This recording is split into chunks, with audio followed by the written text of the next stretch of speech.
Wesh tout le monde, bienvenue dans cette nouvelle vidéo, j'espère que vous allez tous très bien. Aujourd'hui on se retrouve du coup pour une nouvelle vidéo dans laquelle on va faire tout simplement mon top 5 de mes mangas animés préférés. Dans cette vidéo il n'y aura pas de différence entre le manga ou l'anime, c'est à dire que si un manga se trouve à la 3ème place de mon top, l'anime sera aussi à la 3ème place. Il n'y a pas de différence entre manga et anime, je fais comme si le manga et l'anime c'était la même chose. Parce que je sais que parfois le manga et l'anime peuvent diverger, mais là on va faire comme si c'était pareil, ok? Je préfère vous prévenir d'avance, c'est mon top, ça reste mes goûts et mes couleurs. Peut-être que mon numéro 1 sera pas votre numéro 1, peut-être que des trucs que je mets pas dans ce top seraient dans votre top, ça reste purement personnel. Sachez qu'aujourd'hui il y aura que des mangas franchement assez connus, hein. On va pas se mentir, ça va être surtout des mangas très connus, mais si vous voulez que je fasse une autre vidéo où je vous présente des petits mangas qui sont un peu moins connus ou des trucs comme ça, il n'y a pas de souci, on peut le faire. En tout cas nous on part directement avec notre petit top. C'est parti. Ok, donc en 5ème position, on se retrouve avec Jojo Bizarre Adventure.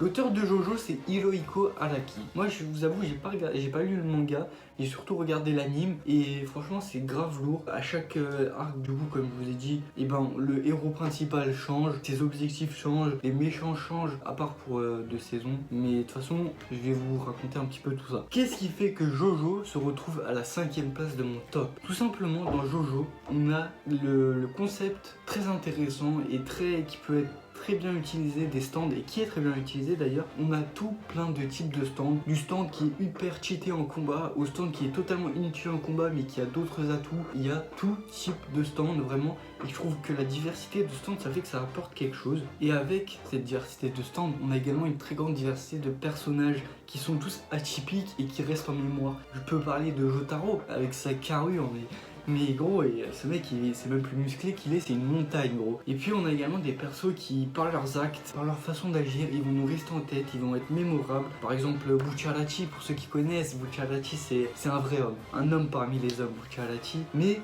accompagné de ces personnages qui sont mémorables, on a également des méchants qui sont charismatiques, qui en imposent. Je pense à Dio, le méchant principal, celui qui revient, qui est à la saison 1 mais qui revient à la saison 3. Ou alors on peut également penser à Kira. Pour moi Kira c'est vraiment le méchant le plus intéressant parce qu'il a une psychologie qui est très spéciale. On a également plein de combats qui sont très intéressants. On a des combats qui sont plus stratégiques, des combats qui sont plus en mode corps à corps. Vraiment il y a tout plein de types de combats, il y a des combats qui sont vraiment très stylés. Je vous conseille vraiment d'aller voir Jojo, c'est excellent, c'est le numéro 5 de stop et vous allez voir que la suite encore, il y a du lourd, encore plus du lourd que Jojo, alors que Jojo c'est déjà incroyable, mais il est 5ème, alors qu'il aurait pu être plus haut, hein, mais il est 5ème parce que je pense que pour aimer Jojo, faut être dans un délire, faut être dans le délire. C'est soit t'aimes de ouf, soit tu détestes Jojo. On passe à présent au numéro 4 de ce top qui n'est autre que Hunter x Hunter.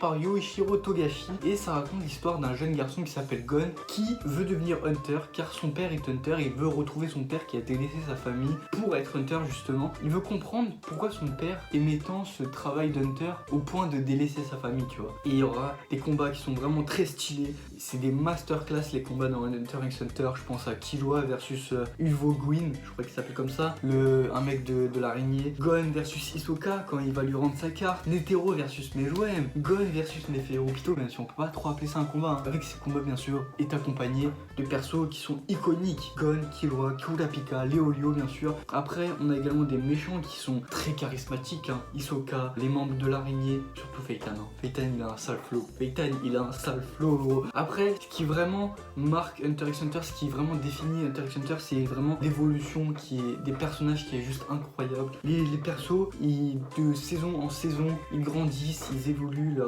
façon de voir les choses elle change. Par exemple Killua qui va mûrir et délaisser son côté assassin pour être quelqu'un de bien et tout, et qui va arrêter de tuer des gens au fur et à mesure de l'histoire. L'évolution de Gon et de Meruem bien sûr, les deux en même temps. On a un changement du gentil et du méchant, Gon qui devient un démon, Meruem qui découvre l'amour et qui devient un mec gentil. Je trouve que les évolutions des personnages dans Hunter x Hunter c'est vraiment quelque chose d'incroyable. C'est vraiment l'un des mangas où c'est mieux géré et je trouve que c'est très bien réussi. Voilà pourquoi Hunter x Hunter est mon numéro 4 de mon classement. On passe dès à présent au numéro 3 de ce classement qui n'est autre que One Piece.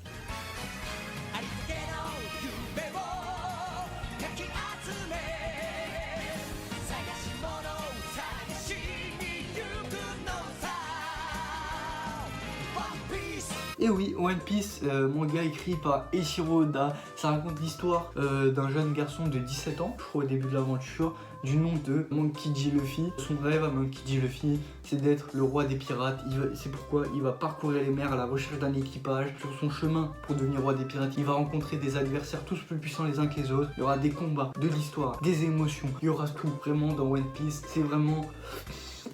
Il y a tout, il y a vraiment tout. One Piece, c'est l'un des rares mangas dont je lis le manga et je regarde l'anime. Le manga est incroyable, lisez le manga, vraiment lisez le manga. Il y a plein de trucs qui se passent, c'est fou. Ce qui rend One Piece incroyable, c'est bien sûr ces persos qui sont badass. Je pense à Luffy, à Zoro, à Barbe Blanche, à Ace. Vraiment tout plein de persos badass. On a un scénario qui est incroyable, un auteur qui n'oublie aucun détail de son manga vraiment. Tu peux avoir un truc qui va apparaître au chapitre 100 et qui ressort au chapitre 900, tu vois. Aujourd'hui, on a près de 1000 chapitres, presque 1000 chapitres, et je peux vous dire que l'auteur, il a oublié très peu de choses. Vraiment, l'auteur n'a quasiment rien oublié. À chaque fois, il ressort des trucs dont il parlait avant, et je trouve ça incroyable. Il y a également énormément de foreshadowing. Pour ceux qui savent pas, c'est quoi un foreshadowing? Alors, foreshadowing, c'est entre guillemets un spoil de l'auteur. Tu vois, l'auteur dans un chapitre, il va montrer quelque chose, il va faire quelque chose qui va nous donner des indices sur la suite. Mais nous, on ne sait pas parce qu'on ne connaît pas la suite, et c'est seulement en connaissant la suite qu'on va comprendre que ça, c'était un indice sur la suite. Tu vois ce que je veux dire? Et ça, je trouve que Eiichiro Oda, il est vraiment trop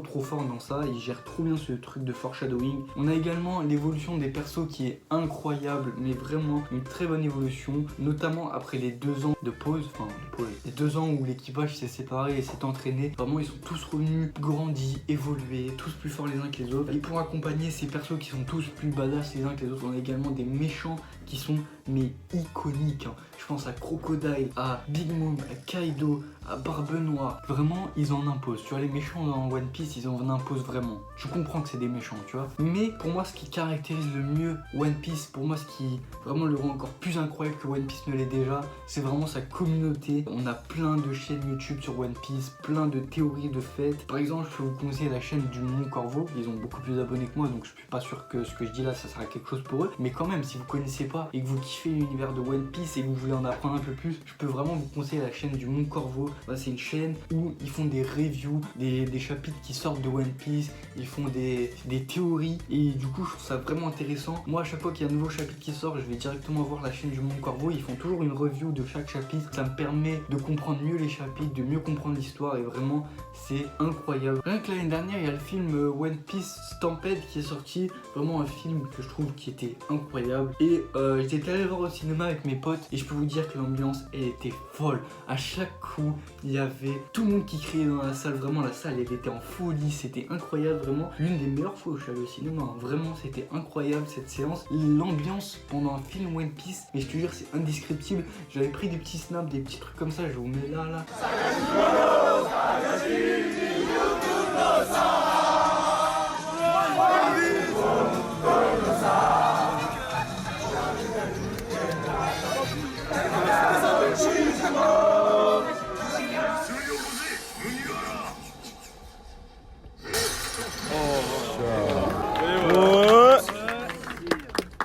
Sur ce, on passe au numéro 2 de ce classement. On se rapproche petit à petit du numéro 1. Et il faut savoir que le numéro 2 était mon numéro 1 pendant très longtemps. Pendant plusieurs années, il a été numéro 1. Il a été détrôné il y a quelques semaines. Et c'est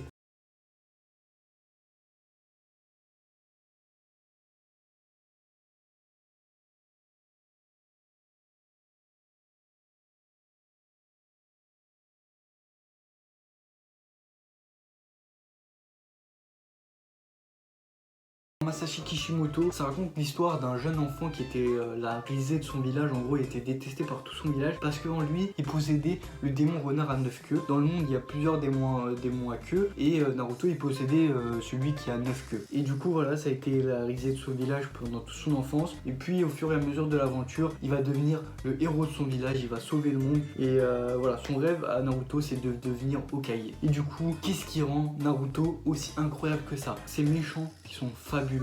Vraiment, l'Akatsuki, Madara, Orochimaru, c'est vraiment des méchants qui sont très marquants, qui vraiment, ils en imposent, tu vois. Pour moi, l'Akatsuki, c'est vraiment la meilleure organisation de méchants qui ait pu avoir dans tout manga confondu. C'est vraiment l'une des meilleures organisations de méchants. Également, ce qui rend Naruto aussi bien, c'est bien sûr ces persos, des persos qui sont très bien travaillés, des persos qui évoluent au fur du manga. Je pense bien évidemment à l'évolution de Naruto, qui passe de risée du village à héros du village, l'évolution de Sasuke, qui, après avoir appris que son frère, il a fait tout ce qu'il a fait pour le bien du village, il pète un plomb. Et en fait, beaucoup critiquent le côté crise ado de Sasuke, mais en vrai, c'est ce qui va le mieux avec justement avec les Uchiwa. Genre, on sait tous très bien que les Uchiwa, ils sont instables à l'éveil de leur Sharingan et que les sentiments, ils sont décuplés chez eux. Donc, en vrai, ce truc en mode Sasuke qui pète un plomb et qui sait plus qu'est-ce qu'il fait et tout, et qui fait n'importe quoi, c'est totalement compréhensible et ça va totalement dans l'évolution du personnage. Et du coup, Masashi Kishimoto, il a hyper bien géré ça. On a également Itachi, qui est pour moi l'un des meilleurs persos tout manga confondu, hein, clairement. Itachi, il a une philosophie, il a une façon de voir les choses qui est hyper respectable. Vraiment, il fait tout pour son village, il fait tout pour son frère. Vraiment, Itachi, un homme parmi les hommes. Du coup, on a des persos, on a des méchants, mais on a également des combats qui accompagnent tout ça et qui sont magnifiques. Des combats, je peux vous en citer quelques-uns. Naruto versus Pain.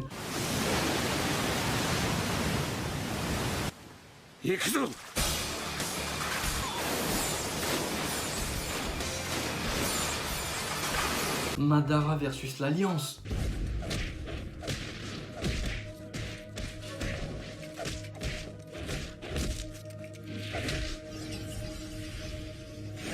Et on a tout plein de combats ultra stylés dans le manga. Donc vraiment, allez voir Naruto. Allez voir Naruto. Il a été le numéro 1 de mon classement pendant très longtemps. Et c'est pas pour rien. C'est pour moi, voilà pourquoi Naruto est deuxième dans ce classement. Et puis on passe dès à présent au premier de ce classement. Je pense que beaucoup d'entre vous s'attendent à ce que le premier de ce classement ce soit Dragon Ball. Mais ce n'est pas Dragon Ball. Dragon Ball n'est pas dans ce classement.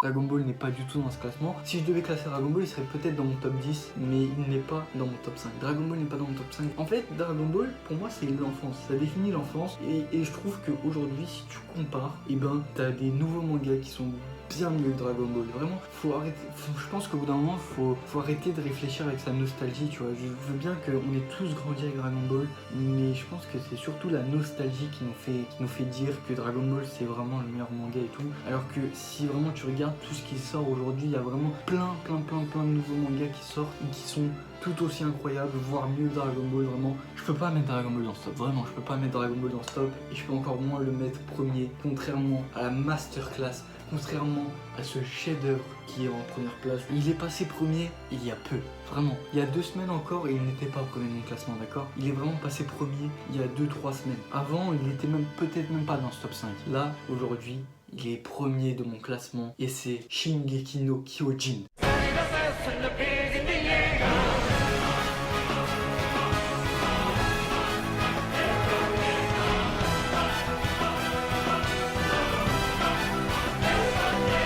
Le meilleur manga de tous les temps pour moi, vraiment, c'est le meilleur manga du siècle. Le siècle n'est pas terminé, mais c'est le meilleur manga du siècle. Il surclasse tous les autres mangas de ce classement en tout point, mais c'est du surclassage, mais total, vraiment. Il ne lui arrive pas à la cheville, vraiment, SNK, c'est incroyable. Vraiment incroyable. Avant, ce n'était pas mon premier parce que j'avais pas encore lu le manga. Je regardais l'anime et l'anime était très stylé. L'anime était très stylé, mais une fois que tu lis le manga, c'est incroyable. Vraiment, le manga de SNK, faut que vous le lisiez tous. Vraiment, allez tous le lire, c'est incroyable. incroyable. C'est une histoire de malade. C'est un des meilleurs scénarios de tous les temps pour moi. Des persos qui sont ultra bien travaillés, notamment Eren. Là, vous le savez pas encore dans l'anime, vous le voyez venir, tu vois, l'évolution d'Eren. Mais dans le manga, son évolution, c'est juste une pépite. C'est une pépite, vraiment. Eren, c'est l'un des persos les mieux écrits, tout le manga confondu. On a des combats qui sont titanesques. Elle était un peu nulle cette blague, elle était un peu nulle. Non mais vraiment les combats dans l'attaque des titans, c'est juste des chefs-d'œuvre, vraiment l'animation est ultra propre. Et puis vous n'avez encore rien vu, là vous allez voir les combats qui vont arriver. Là. Ceux qui regardent l'anime, vous savez pas, mais il y a des combats qui vont arriver, mais vous savez pas ce qui va se passer. Vraiment les combats dans l'attaque des titans, mais c'est des dingueries, c'est des putains de trucs de fou. Le manga, c'est vraiment un pur chef-d'œuvre. J'ai regardé le manga il y a longtemps, tu vois. En gros, l'attaque des titans, et j'ai commencé à regarder un peu après que l'anime il soit sorti. La première saison de l'anime elle est sortie, j'ai regardé un peu après. Mais je vous avoue, j'ai pas trop attaché au début. Et puis, il y a eu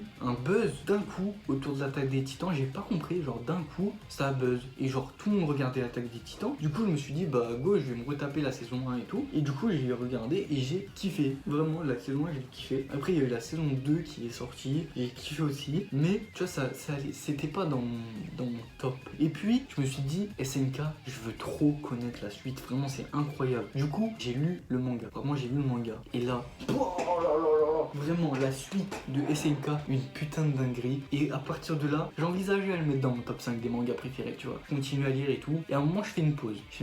Entre temps, j'ai regardé la saison 3 de l'anime, bien sûr. Et puis, il y a 3 semaines, un truc comme ça, je me dis, tiens, j'ai envie de relire le manga. Du coup, je reprends là où je m'étais arrêté. Et là, oh là là là là là là, oh là là, c'est incroyable à quel point le manga, c'est fou. Surtout la fin là qui arrive, mais ça s'annonce incroyable. Et entre temps, je me suis également abonné à une chaîne qui fait des reviews des chapitres de l'attaque des titans. Ça s'appelle Kamal et Kita. Vraiment, allez voir leur chaîne si vous êtes intéressé par l'attaque des titans et tout et vous voulez mieux comprendre l'histoire. Vraiment, ils expliquent tout hyper bien et ça m'a permis de mieux comprendre l'histoire, de mieux comprendre les chapitres et ça me fait encore plus kiffer l'attaque des titans, à quel point c'est incroyable. Il y a tout plein de théories qui tournent autour de l'attaque des titans, il y a tout plein de mystères et aujourd'hui on arrive à 3 mois environ de la fin du manga. Vraiment, le manga se termine dans bientôt. Il reste quoi, 2-3 chapitres, tu vois, ça se termine. Et pourtant, il y a encore plein de mystères qui tournent autour du manga. Il y a encore plein de trucs qu'on connaît pas. Et j'ai hâte de voir ça, vraiment. Mais pour moi, ce qui donne encore plus envie de regarder l'attaque des titans, de lire l'attaque des titans, c'est cette sensation d'insatisfaction qui est constante. Si vous comprenez pas ce que je veux dire, c'est genre, par exemple, on veut quelque chose.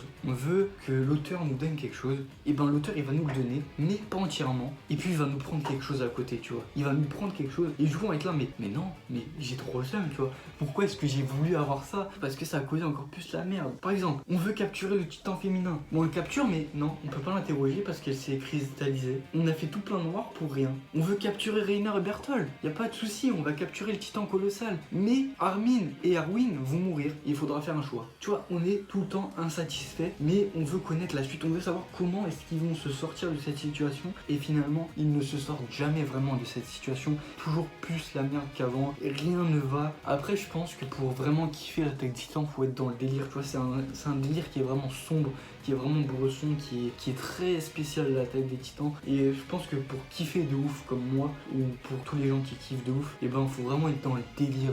C'est vraiment un délire très spécial. Voilà pourquoi SNK est le numéro 1 incontesté, mais vraiment incontesté. Voilà les gars, en tout cas c'est ce qui conclut mon classement. J'espère que ça vous aura plu, de connaître mes goûts en termes de manga, de savoir pourquoi tel manga est à telle place. Et puis voilà, j'espère que vous avez kiffé cette vidéo. En tout cas, je vous dis à la prochaine pour une prochaine vidéo. Passez une bonne journée, passez une bonne soirée. Salut!